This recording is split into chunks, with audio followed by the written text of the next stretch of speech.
All right, welcome everyone. This is our first episode of Drinks with Friends. Our first guest is going to be Matt Freifeld. I said that right? Close enough. It's Friedfeld, but Freefeld. Okay, that's why I shortened it to Fry. sorry about that. That's Freefeld. All okay. right, cool. He's a member of Sub2 community and a Gatorlander. He specializes in underwriting and works with the group Unconventional REI. His drink of choice is water, which I happen to be a huge fan of. And in fact, in the entire universe, H2O is my favorite molecule, bar none. I would say nothing comes even close. But anyway, love water. I convinced him today to have seltzer water, so we're going to be drinking. Can you show me? It's a seltzer water. Oh, you got Perrier. Very I've got nice. The fancy one, yeah. There we go. Cool. My first time having this fancy water here. I've got my giant jug of regular water too, just in case. There you go. Yeah, I'm getting to live on the edge today and drink some sparkling water. My grandchildren call it bubbly water, and I like that term. So there we go. Here's Matt. Well, thanks a lot for having me on. I'm excited that I can kick this off for you.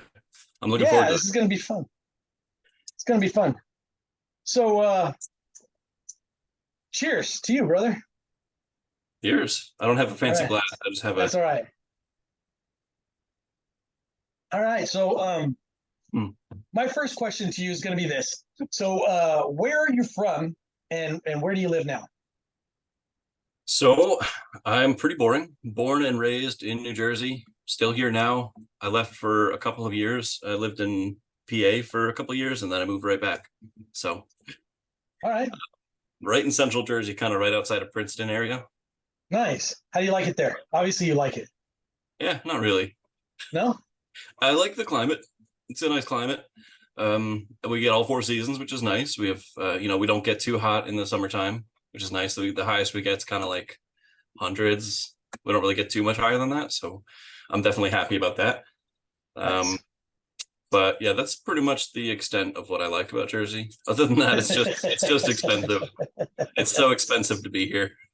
Oh, wow. Okay, cool. Well, what did you want to do when you were growing up?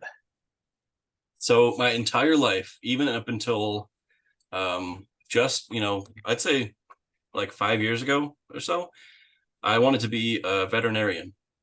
Oh, like ever since I was a little kid, I've always wanted to be one. I was in love with animals, completely in love, growing up as a kid. My mom and I would always joke that I was going to be a veterinarian when I grew up. And I went through high school and everything, still kind of not really like dreaming about it, but it was still kind of in the back of my mind a little bit. And then I kind of forgot about it for a while in that kind of like middle school, high school area. And then I got to college and I started thinking, I was like, well, shoot, what do I want to do with my life now? And I was like, oh yeah, I wanted to be a vet. Why don't I try that? So I went to school I studied neuroscience. I did I pretty much had all the prerequisites needed for vet school, and then decided it would probably be a decent idea to get some work experience before committing to another, because it was like another at least 6-8 years of schooling plus like it's not technically called residency, but schooling plus practice work and whatnot. So I just wanted to get a little experience beforehand, and I'm pretty grateful that I did that, because I don't think that being a vet was actually the right choice for me. So I'm pretty I think I made the right choices. What was it that you weren't, that wasn't your thing? It's going to sound kind of shallow, but it's the amount of money that vets make is really not that great compared to all of the work that they have to do. Sure. Like a standard vet, like at least when I was looking at, this was, several years back when I was still in college, so things could be different now. But back when I was looking, they were like 100,000 was like a nice salary for a vet. And I'm like, you can get better than that just like doing anything. So I'm like, why am I have to be really, really passionate about this to make sure it's 100% what I want to do if I'm going to go into hundreds of thousands of dollars of debt to not make all that much money. So Right. I mean, the kind of schooling they go through is basically, a medical doctor goes through all this schooling based on one species, and yep. a vet has to study all these species. So Yeah. it's like it's a lot of work. Hmm. Yeah, and the responsibility is pretty high too. I mean, Yeah. yeah, Yeah. I mean, it is still something that I do love. I love animals and I love working with them and playing with them and whatnot. But I do think that I made the right choices not not going down that route. It's nothing but respect for vets, but it's just I don't think it was the right path for me. right. So, do you have any pets? I do. I have a cat and three dogs. Nice. What kind of dogs? Yeah. They're beagles. All Beagles. beagles. Okay. Yep. They're actually retired research beagles. Oh, cool. Hmm. They make a lot of noise, don't they? They can. I got lucky. Mine are for the most part pretty quiet, except for when it comes to like dinner time. Then they all start losing their minds. It's like yeah, they all start barking and screaming and whining. It's pretty funny actually, but Right. it would be a lot less funny if it was all the time. Oh, that's cool. So let's see. What was your first job? My first job, I got when I was well, it goes back a while. So I guess technically when my first job, I was Taekwondo teacher. Oh, cool. Hmm. Yeah, Taekwondo instructor, I guess we should call it. Yeah, I started doing Taekwondo when I was about 5 years old and stuck with it for pretty much my entire life and then started teaching when I was probably like, I think I started as an assistant instructor about maybe 14 or 15 years old. And then as soon as I turned 18, I was, full on instructor on payroll Yeah, and everything. So that was my first job. that's awesome. That's actually a really cool job. Yeah, it was a lot of fun. A I lot of interesting challenges, but a lot of fun. I'll bet. Yeah, that's cool. All right. So then, what brought you into REI to real estate investing? So um, I went through, like I said, I studied neuroscience in college. I went through a number of different jobs, kind of testing out the fields. I was an organic chemist for a minute. I was working All with. right, I didn't know that. It was really short. It was like a month. It didn't last long, but it was there. It was still a good time. I had fun doing it, but yeah, that wasn't the right environment for me. I was there for a while. Well, not a lot. I was there for a short time, and then I worked on like a insecticide team. We were kind of like a agriculture company called Oh, cool. FMC. Hmm. And I did that for a while. I had an amazing team that I actually really got along really well with. But I was a temp. I wasn't a full-time employee, and they were shutting down our facility and moving to Delaware. So I couldn't really justify moving to Delaware for a temp job. So unfortunately, I had to leave that. Gotcha. And then I ended up at Bristol Myers Squibb, which is a pharmaceutical company in Jersey. Yeah, It's kind of all over the place, but um, that's what I have been doing most recently. I'm doing kind of research and development there, and the work is fun. The work is fine, but the people are just kind of miserable. I'm yeah, working with a lot of people that have been there for like 40, 50 years that are in their like, late 60s, early 70s, some of them like into their mid 70s, and like they're still working so hard and they can't retire, and they're just old and grumpy and gossip about everything, and it's just a horrible, it's just a bad environment, right? It just doesn't feel good being kind of exposed to that kind of yeah, environment. for sure. So um I had a friend who actually also works there who was looking to get out as well. So she's like, yeah, I think I'm going to start real estate investing. So I just said, okay, let's do it. Let's try doing it together. And I just embraced it and never looked back. Nice. I'm not taking no for an answer for this. Yeah, yeah. So you just got into it because somebody else suggested it. Yeah, exactly. Yeah, my friends just wanted to get started in something, and she thought this was a good plan. So I feel I probably did what most people interested in real estate investing did. I kind of started watching all the Bigger Pockets podcasts and Yeah. going through like binging those as much as I possibly can. Okay. And the thing I heard more than anything else was to just start, right? Don't Yeah. time is on your side, or it can either be on your side or it can work against you. So just get started and do something now, and then if it doesn't work out, move on. But if it does work out, then you're going to set yourself up. So with almost no knowledge, I just went out and bought a duplex in Michigan. Sorry, go ahead. Go ahead. No, that's okay. I just went and bought that duplex. It was cheap enough that my wife and I combined, we can definitely make enough to pay it off if we completely mess up the whole thing. If it's a complete disaster, it's not going to ruin us. So Yeah. figured, what the heck, let's just try it. And definitely made a ton of mistakes with it, and a lot of things I would have done differently, but it does still actually end up working as a pretty nice rental. We're still making a pretty good return on our investment on it. Right on. That's awesome. Well, that's the important thing. Yeah. Well, so what got you into underwriting then? So shortly after I got that property, I realized that this isn't working. I need to learn like what I'm doing and figure something out. So Yes. I started watching the Bigger Pockets podcast, like I said, and I came across Pace Morby. Excuse me.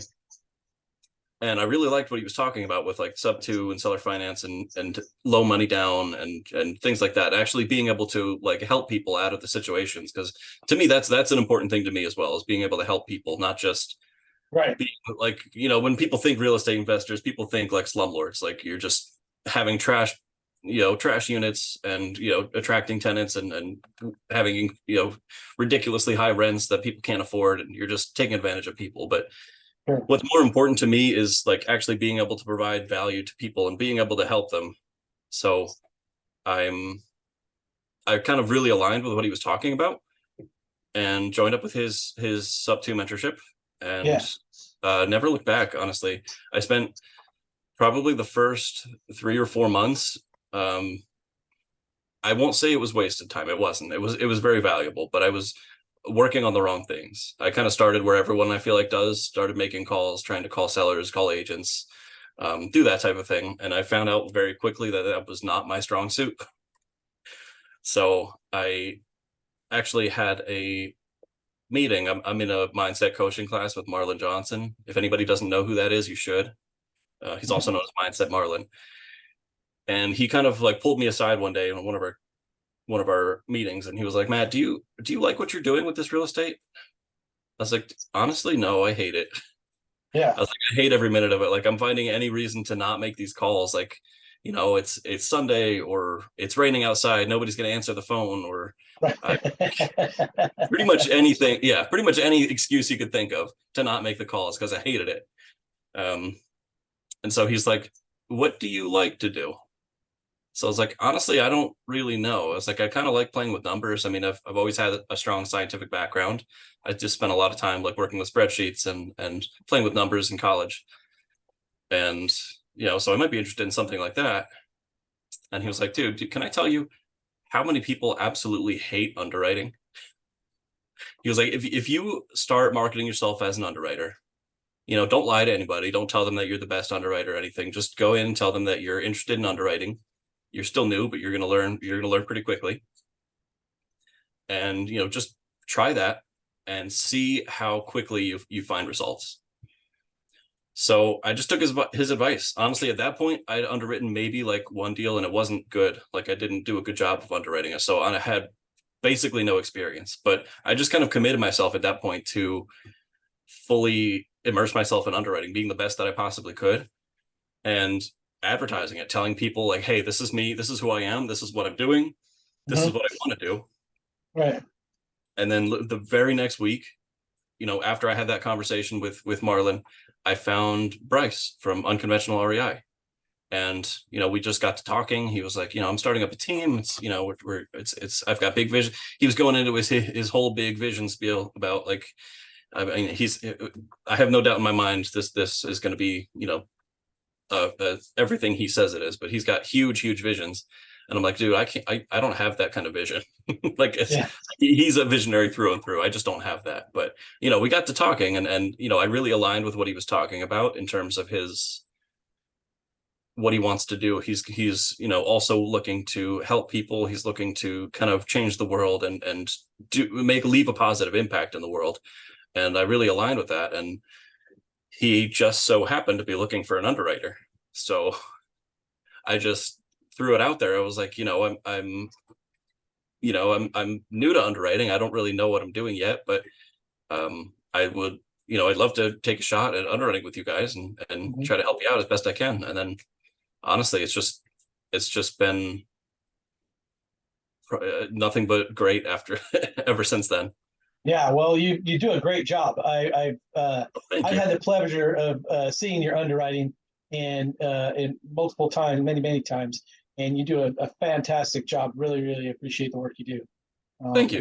It's awesome. Appreciate that. And just so all you guys out there know, I'm also on the same group in Unconventional REI, and everybody on the team absolutely loves the work that he does. So don't let him be too modest here. He's doing a good job. So what's the easiest thing for you? What is it that comes just naturally that you don't really have to think about too much? Honestly, the easiest thing for me was just getting started. Once I kind of found what I wanted to do, I just did it. Honestly, Yeah, I think that was the difference between me enjoying real estate and me dreading real estate. Me being able to be successful, setting myself up for success, and not not having any potential for success was, as soon as I found what I enjoyed doing, it's not a struggle for me to do the work anymore. Like, I yeah, run across difficult properties to comp and to underwrite and things, but it's not, it's fun for me. It's like a challenge. It's like putting puzzle pieces together. So it's I guess the easiest thing for me was getting started, and being consistent with it is the easiest for me, because I found what I like to do. And I think that's probably something that most people should try to find for themselves. Not just do what you think you're supposed to do, but find the thing that you actually enjoy doing, that you'll continue to be consistent in doing. right. That's cool. Yeah, that sounds awesome.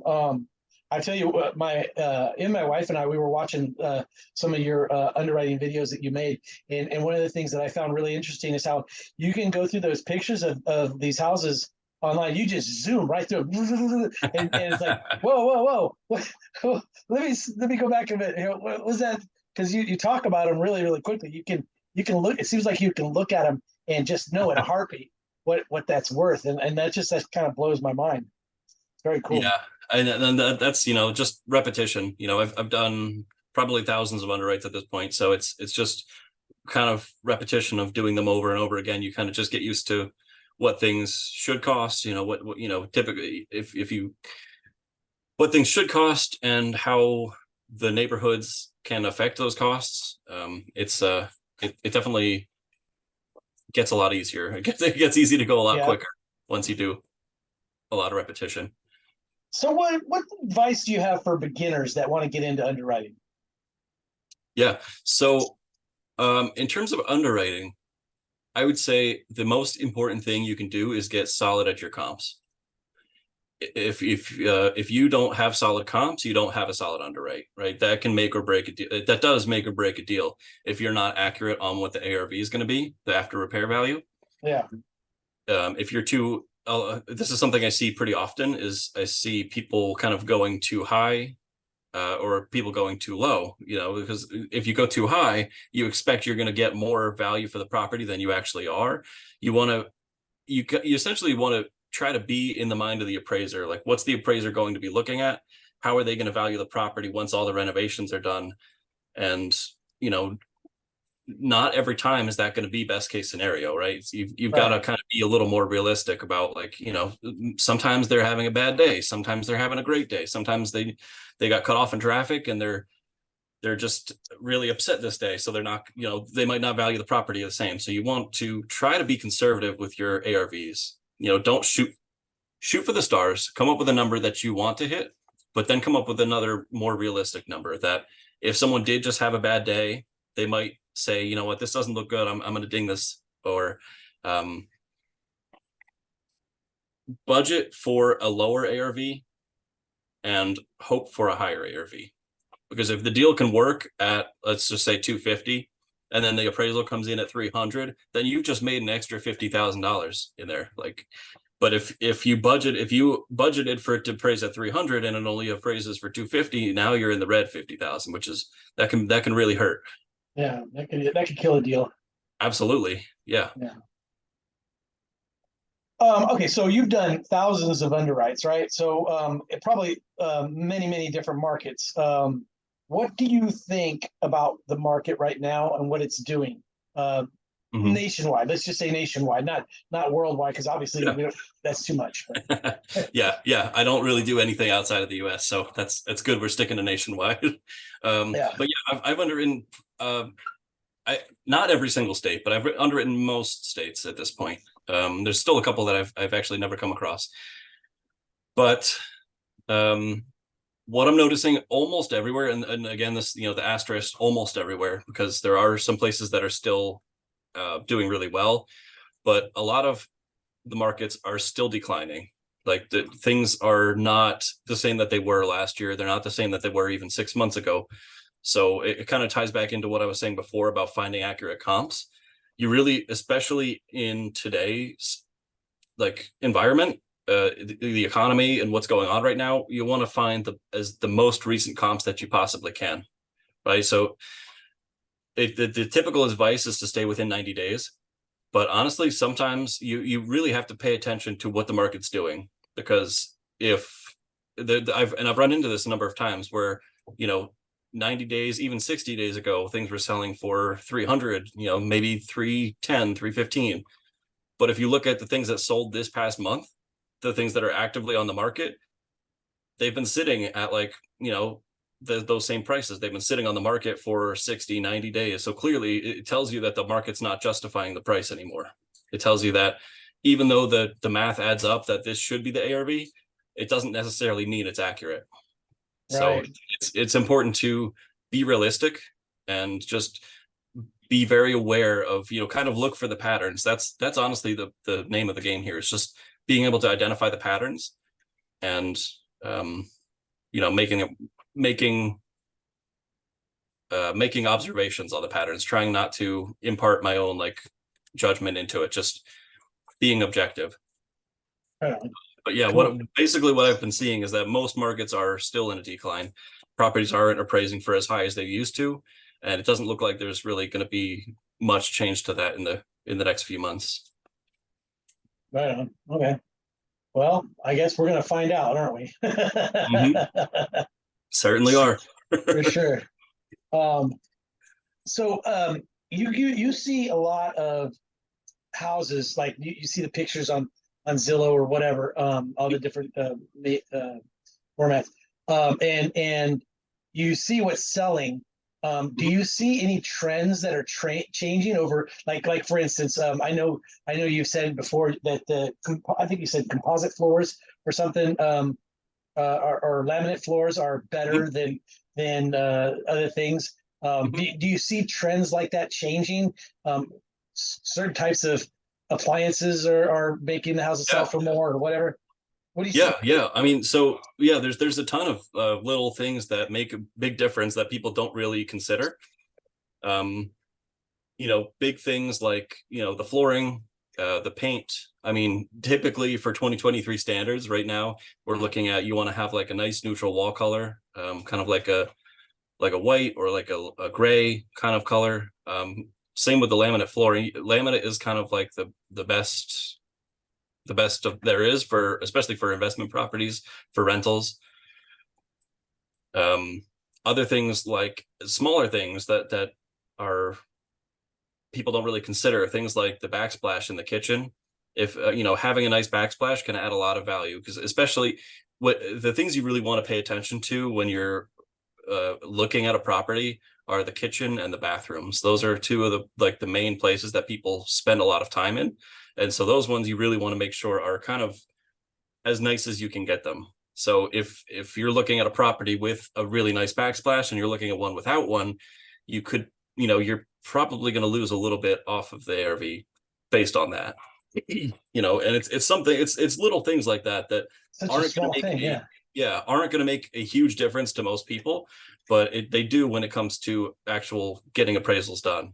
So, um, you know, and other things that we see in terms of, like, I know we talked about the flooring just a minute ago, but a lot of houses I find have tile throughout the entire house. Tile's fine, it's good, but it's just not really the same level. So there's not really a set number that I will take off for a tile flooring versus a laminate flooring. It's really just comes down to, it's, I know I said earlier that it's I try to remain objective.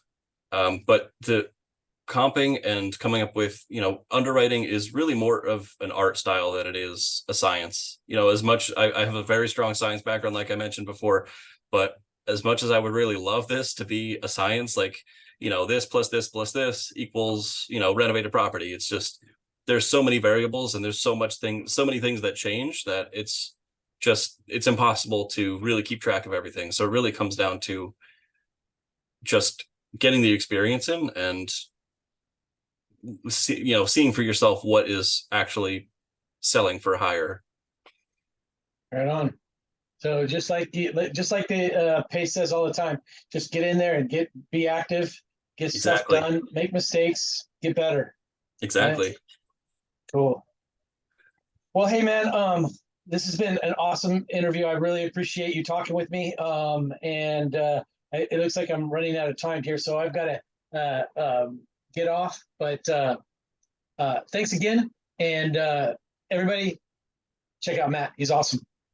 Thank you. Thank you so much for the time, Jake. It's been great being here. Yeah. All right. Take care. You too.